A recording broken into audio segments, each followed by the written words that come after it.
So here we are at Gibbons Family Farm, known for maple syrup. I've got Sarah Gibbons with me. Welcome, Hi. Sarah. Hi, Dave. Thank you for having us. This is great. What is going on in the background? We've got a little bit of noise back there. Tell us what's going on. Well, Dave, we've got sap today. And it's been a long week, for the last week of very, very cold weather in the daytime. But today it's above 0 degrees. And so when it's above 0 in the day, the sap is running. So it's running and going straight into those stainless steel tanks that you see. And right now the tanks are full. Yep. So we are transferring the sap from the tanks and putting it into our gathering tank, which is on the trailer of the tractor. And then we're going to take that tractor and trailer back to the sugar camp and start boiling. Exactly, and I've seen what we're going to be doing, and that'll come in later on in the program. Now, here we are out in the sugar bush. Yes. Okay, and as we were coming in, I noticed that I saw a bunch of what looked like clotheslines that were running along there, but they weren't clotheslines. You're right. They do look like clotheslines, but that is actually what we call our pipeline, and that is what is harvesting all of our sap. Instead of buckets, we use pipeline because we have a total of 5,500 taps. And to walk to 5,500 buckets, that would do me a lot of work in one day. I was going to say. So, or I'd have to hire quite a few people. So instead we use the pipeline. It's gathering all of our sap, just traveling through lines, which drain into one great big tank, the tanks that we're seeing. And once those tanks are filled, we pick it up and take it to the sugar camp.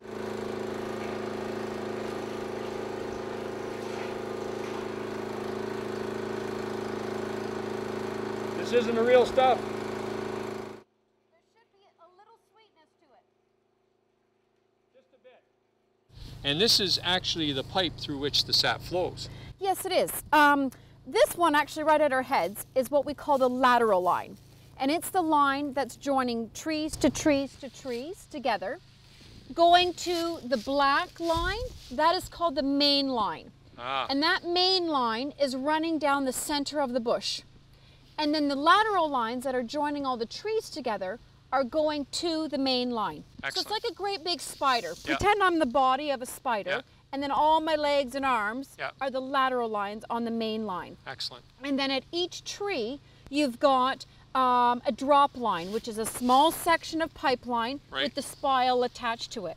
And so that sap is going to go down the drop line, travel the lateral line into the main line, and then down into the tank. And these are just connectors that help make that all happen? Yes. These pieces are just sort of pieces we've had to replace, which we then pick up at the end of the season when we're cleaning all of the pipeline. We clean it with water. We pull each spile out, and the water sprays out, and we plug the drop line back into the lateral line, and then the rest of the pipeline stays up for the whole year. It's unbelievable. From that comes maple syrup. That's just... Now, Sarah, usually when we think of tapping and getting the maple syrup, getting not the maple syrup, but getting the sap out of the trees, we usually think of the buckets and the hoods over the buckets. How long has it been since you used that particular technology?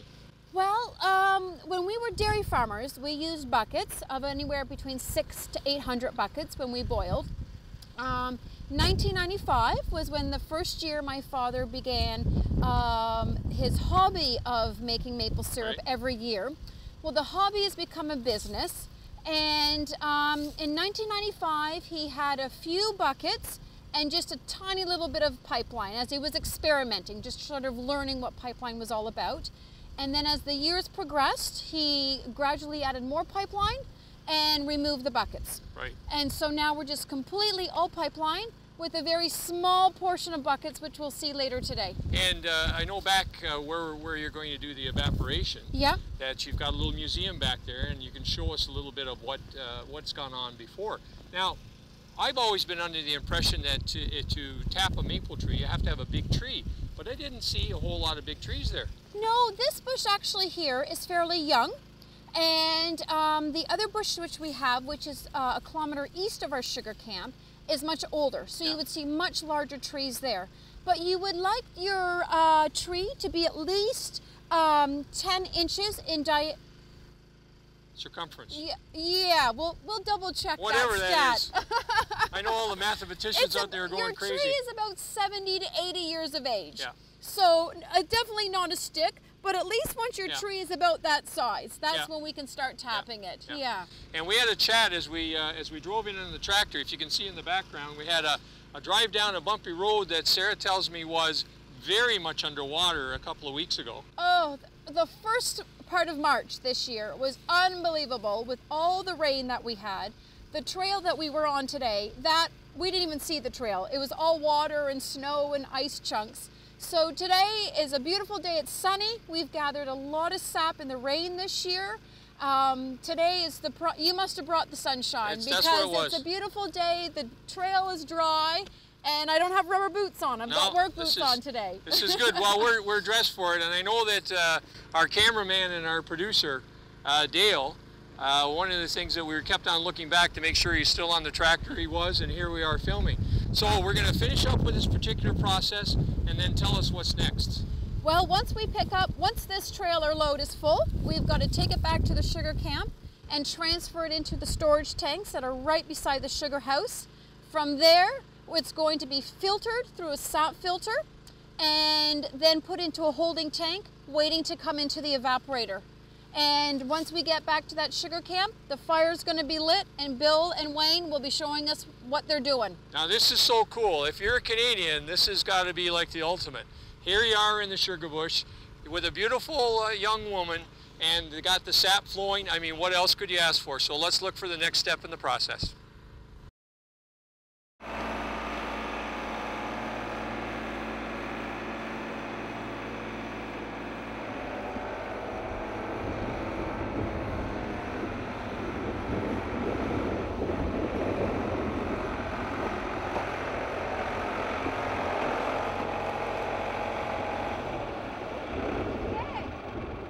Next step in the process, what we're doing now is we're taking from the holding tank and putting into this tank. What's this tank called? Tank. Tank, okay. Nothing technical We have a lot of tanks. A lot of tanks. Okay, and then what's going to happen with this? Well, Dave, what we just did, the trailer tank has 725 gallons of sap, which we just picked up and brought here to the storage tank. Storage tank, okay. Here at the sugar house. Yeah. No different than the storage tanks in the bush. In the bush, okay. So these are storage tanks here in the sugar house, and we just transferred the sap from the trailer into the tank. And there's a hose leading there. And now we've got a hose right here that's leading into the sugar house. Okay. And it's going to come into the sugar house, and I think we should go into the sugar house now. That's where the magic begins. Me in. Okay, let's go. So Dave, the sap's coming in that pipe, and it's coming right into this thing right here. Oh, okay. So once the sap gets to the sugar house, it's going to come through here, which is called a sap filter. Sap filter, yeah. And it's taking out any maybe little flies or moths that might have just happened to get into the tanks. Yeah. Just sort of making sure it's a nice, good quality sap. Excellent. Before it goes into our evaporator. The evaporator. So what we'll do now is we'll go over to the evaporator and you'll have a chat with us about that. Sounds good. Okay, good. Sap is going through our sap filter and it's getting pumped upstairs. And right above our heads, right here, is our tank, another tank, which is holding the filtered sap. And the filtered sap is coming down this pipe right here and eventually now getting into our evaporator. Okay. And we have a wood-fired evaporator. Yep. And the wood gets stoked every 10 minutes. Every 10 minutes. We saw that. We saw Wayne starting that up. And he is watching the timer. Yep. And you, I think, should be able to put a few logs on the fire today, too, if you wish. I'm going to do that. I'm going to put a few logs in the fire. So while we're waiting... So there's steam coming off here. This is because we're evaporating the sap and making the syrup. Yes, we are. There you go. We are going. And there's going to be a lot of evaporation going on because it's a 40-to-1 ratio. 40 liters of sap to make your 1 liter of maple syrup. Okay. And that's because sap is water, maple sugar, minerals, and nutrients. And as we're evaporating out all of this water, the maple sugar and the minerals and nutrients are coming together and forming into maple syrup. Still with a bit of the water, but the majority of the water is being removed. 40-to-1 is that ratio. Now you're telling me also on the way back from the sugar bush, one of the most important things are the bacteria, because the bacteria actually gives it the different color and the different grade. Is that correct? Yes. At the end of the day, or at the end of your product, our maple syrup, you're going to have different grades. There's extra light, light, medium, amber, and dark number 3. And to get those different grades, it all depends on the natural bacteria. The more natural bacteria, the darker the color of maple syrup you'll receive. And with darker colored maple syrup, you'll also have a stronger flavor of maple as well too. So as your days start warming up and your nights aren't as cold, that's when you're going to start seeing a darker color maple syrup. Okay. And again, something that we talked about, we're now at the end of March while we're filming this, but you're saying you really don't see the middle of April. It's really the first couple of... Not in the last few years. Okay. This year we had our first boil on March the 10th. Right. And we had about 9 boils. And after the 21st of March this year, we had a whole 8 days of freezing cold weather. Mm-hmm. So just yesterday, being March 29th, was our first day boiling again since the 21st of March. Right. We're hoping we have a really good week ahead of us. Based on the weather forecast, it's looking good, but you take a day at a time. You never know. And just after we unloaded the sap that was out there, it started flowing again. So it's coming in strong today. So I think today is going to be a good day. Okay, so what's the next part that you want to show us? Well, once it's in the evaporator, we're just boiling and boiling and boiling away. Okay. And we have something unique to our operation. It's called a steam away. And it's this great big box right up here. And the steam away is sitting directly on our back pan. And we're using all of the steam off of the back pan. We're actually warming up the sap to the point it's actually boiling it. Yeah. And we're reducing a lot of the water before it even gets into the back pan. Yeah. So it's allowing us to cook the maple syrup or boil the maple syrup a lot sooner than if we did not have the steam away. Yep. When we did not have the steam away, we were boiling about 350 to 400 gallons in an hour. Now we're up to about 550, 600 gallons in an hour. Wow. Saves us a lot of time, saves us a lot of wood, and allows us to produce our syrup a lot sooner. So, Producer Dale, we should have smell-o-vision because I'm starting to smell the syrup. Smelling sweet. I'm starting to smell the syrup right now, and it's really starting to come through.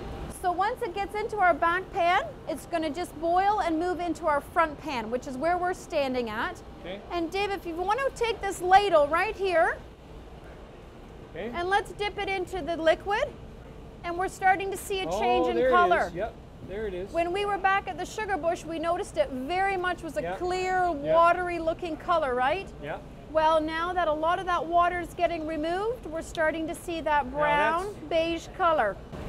Yeah, and it's different. It looks like almost like different colors going down. Well, and that's, we were just flowing. It's on flue pans moving back.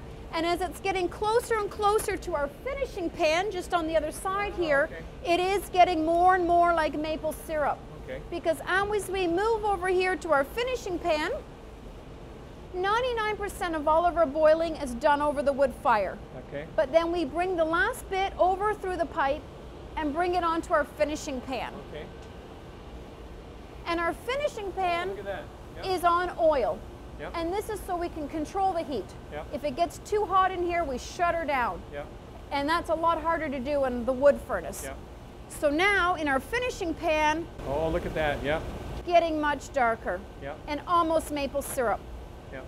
And over here, oh, sorry, No, ask a I was question. going to say, if you may not be able to see it at home, but it's very obvious to me that there's a different coloration that's taking place here. It's going from lighter to darker, and it's all because of this process that Sarah's been telling us about. And we're getting very close to the end product. This is our barrel, or our basin, where the maple syrup first gets drained into. And today, we have a little temperature gauge up here. And the green number, 217.5, is the actual temperature we need maple syrup to be today. Okay. And the red number, 216.4 right now, is the actual temperature that's of the liquid that's in the finishing pan right now. So once those two numbers match, the maple syrup will automatically draw off out of the spout. It's all automatic. Well, it's automatic, but you don't trust it. It's just like the weather. So you just have to keep looking at your You're going to watch that. And then usually when we're boiling, we've always got somebody on wood. Yep. And then we have somebody here, which we call quality control. He or she is watching our temperature.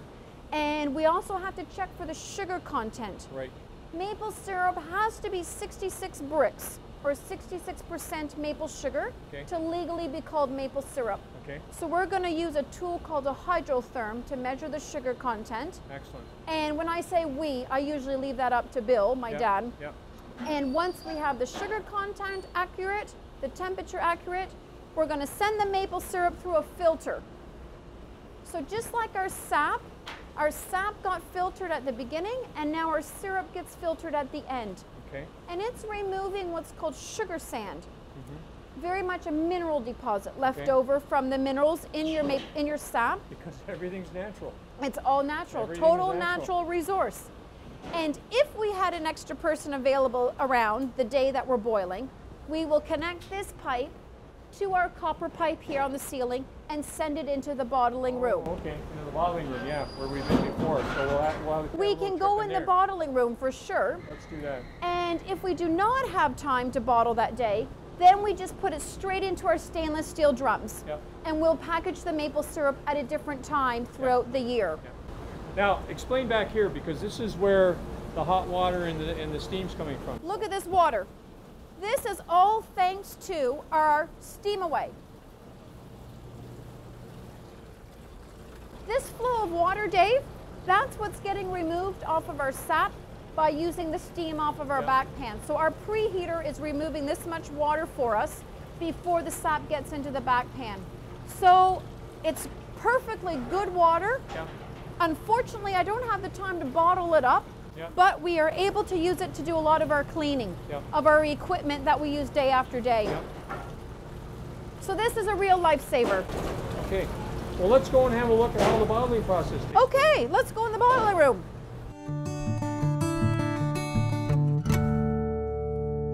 So Sarah, we've moved around again, all part of the process. Where are we now?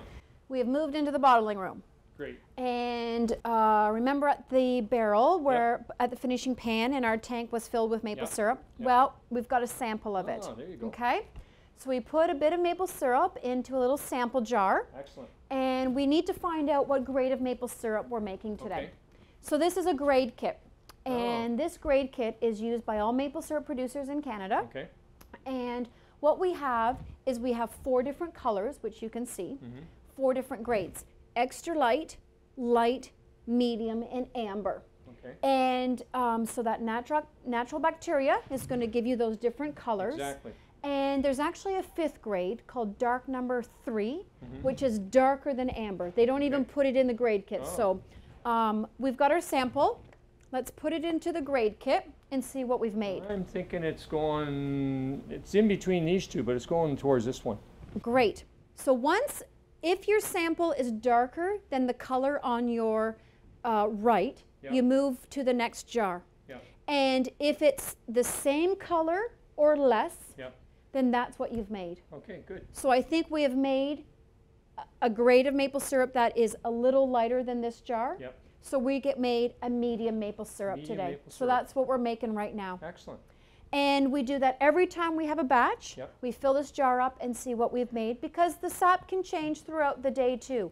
As your day gets warmer, that short period of time will give you more concentrated bacteria in your sap. So if it gets to be a very hot day this afternoon, we could start seeing amber. That's why you want to test your syrup all the time. Have an amber alert. Have amber alert. Now, I know that we brought in the holding tank. Is that what you call a batch, or is just the day the batch when you say you have a batch? Every batch is, how we classify a batch is every stainless steel drum is a batch. Or if I'm bottling that day and I put syrup directly into our bottler here to our right, once that bottler is filled, that's a batch. And then the next drum we fill that same day, made on the same day, but we just have a different batch number. Now, we're not ready for folks at home, we're not ready to bottle, but what Sarah's going to do is take us through the process. So you go ahead, cross over. So Once we get quite a bit of maple syrup made today, this bottler holds about 130 liters. Right. So once we get about 130 liters made, we will fill this bottler up and I'll start packaging it into the variety of containers that we need. Right. And maple syrup has to be bottled at 185 degrees Fahrenheit. Right. So it's hot and sterile going into the container. And we have, this is our little table here. And let me just grab a couple of empties. These are just some old recycling jugs that we have on hand. So I'm just going to set the table up. And see this little wire here? Yep. I'm going to put this wire into my jug.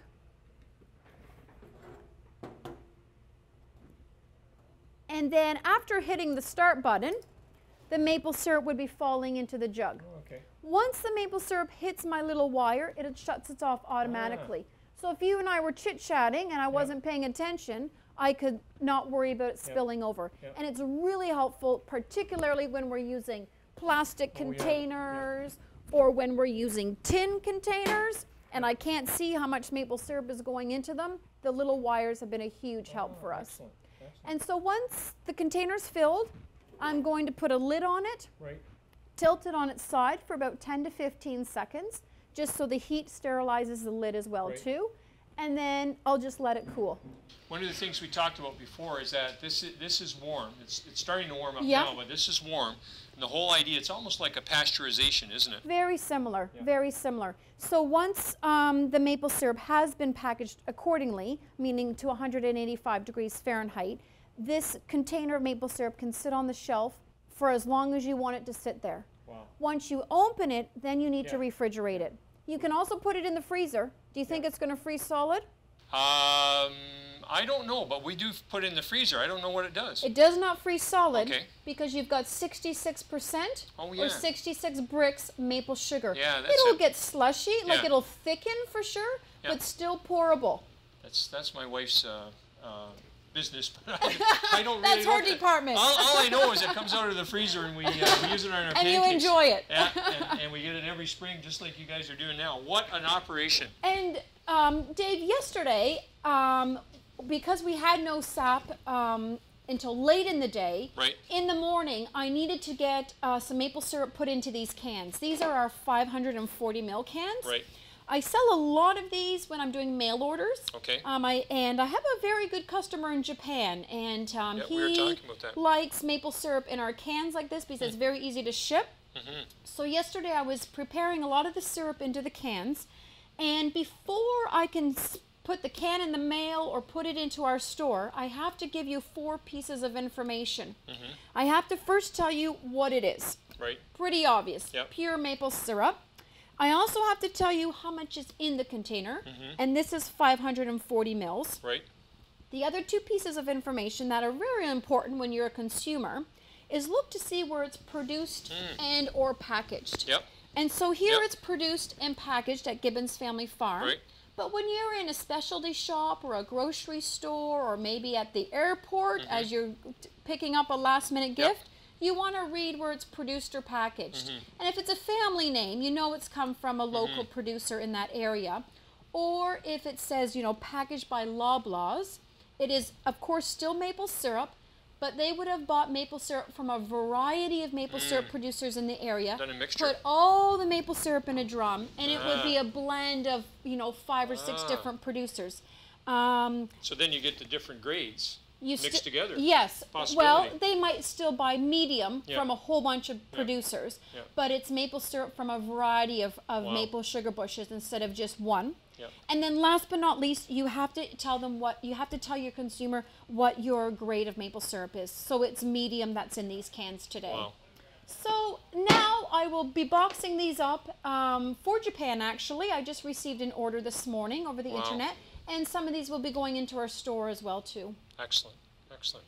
And that's pretty much the start to the finish of maple syrup. Unbelievable, unbelievable. So all you Canadians out there, we're all so proud of our maple syrup.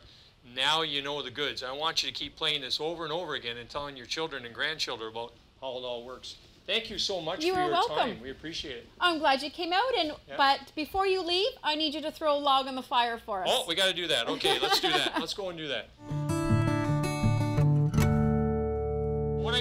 is here we are with Wayne. When Wayne's stoking the fire. Oh my goodness! Here is my chance. Here is my chance. Wayne said, "Don't get in his way, whatever you do." Sarah said I had to stoke it. Okay, one more, and then I'm getting out of this man's way. I'm letting the professional do this. There is some heat coming off that, folks, I'm going to tell you.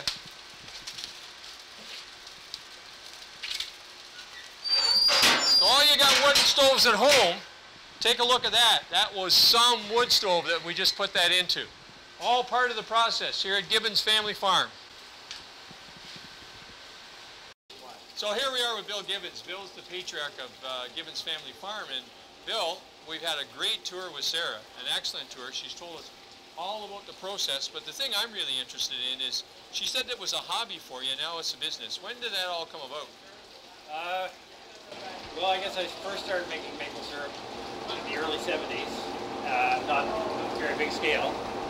Then we moved to this farm in 1975, and it was a dairy farm. I milked cows here for 19 years and made maple syrup, just, you know, a couple, 200 or 300 buckets. Some years I did, some years I didn't. Yeah. Up until 1994 when I sold the cows and decided I'd go into the maple syrup as a sort of semi-serious retirement hobby. Yeah. And it got out of control.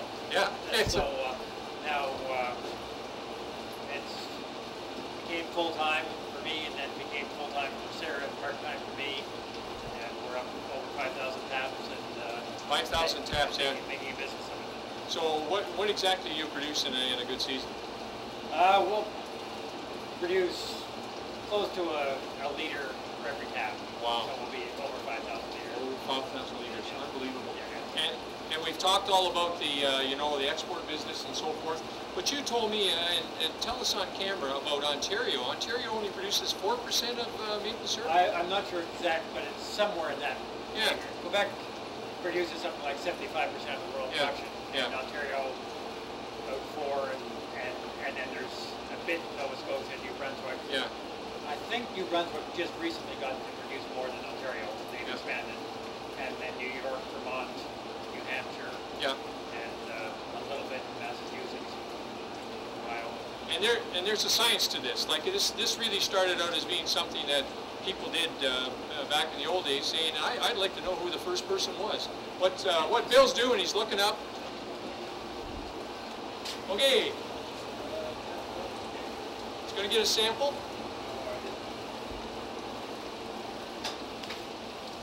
See, what we've got up here is we've got the number, and we explained this before, we've got the numbers. We've got to keep the exact numbers as it comes down.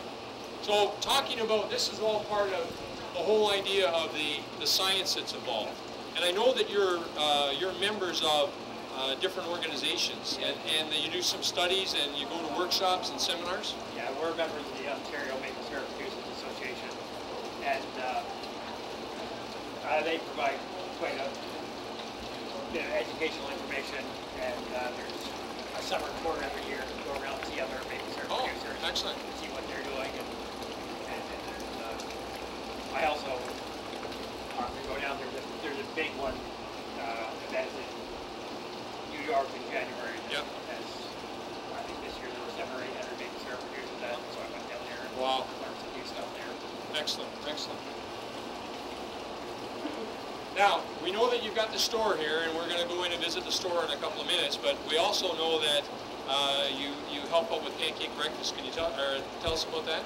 Well, when we first started here, back in 1995, I went to the local church in Frankville and asked them if they'd be interested in doing pancake breakfast, and a week later they came back and said they do 4 of them on 4 consecutive Saturdays. Yeah. And they've been doing it ever since. It's a major fundraiser for them. I know. And it means I don't have to build a pancake house and flip pancakes, and it brings a lot of people out here to buy syrup. And exactly. And it's a good community thing. There's lots of people who go there all 4 Saturdays, and there's a lot of people make an annual trip. I've been to them, and they're terrific. My wife and I just got back from a trip to Florida, and we went to this famous place for breakfast, and I had the French toast, and I said, "Have you got real maple syrup?" They said, "Oh, yes, we do." And they brought out that American imitation that's got nothing at all to do with maple syrup. And the poor Americans don't have a clue when it comes to maple syrup. They've got that sugary, sweet stuff. Yeah. So I imagine that a lot of our maple syrup does go to some of the finer quality restaurants in terms of bringing in our maple syrup, Canadians. Yeah, we certainly supply a couple of restaurants, and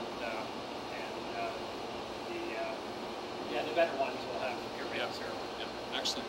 Well, thank you for welcoming us here today. This has just been a real pleasure. Thank you very much. We appreciate it. Thank you. So what a great day we've had out at Gibbons Family Farm, and thanks very much to Wayne and to Sarah and Bill. Here we are in the museum, and you know, folks, we just learned so much today. We didn't have a chance to go through the museum, but maybe that's going to be another episode of In Your Neighborhood. So as you can see here, I've been made an official member of Gibbons Family Farm because I got to throw the wood into the furnace there. But they're also rewarding me with a couple of jugs. Or wait a minute, I think they're looking at me. I may have to sneak out with these. Anyway, thanks for joining us today as we go out and about in Leeds and Grenville in your neighborhood.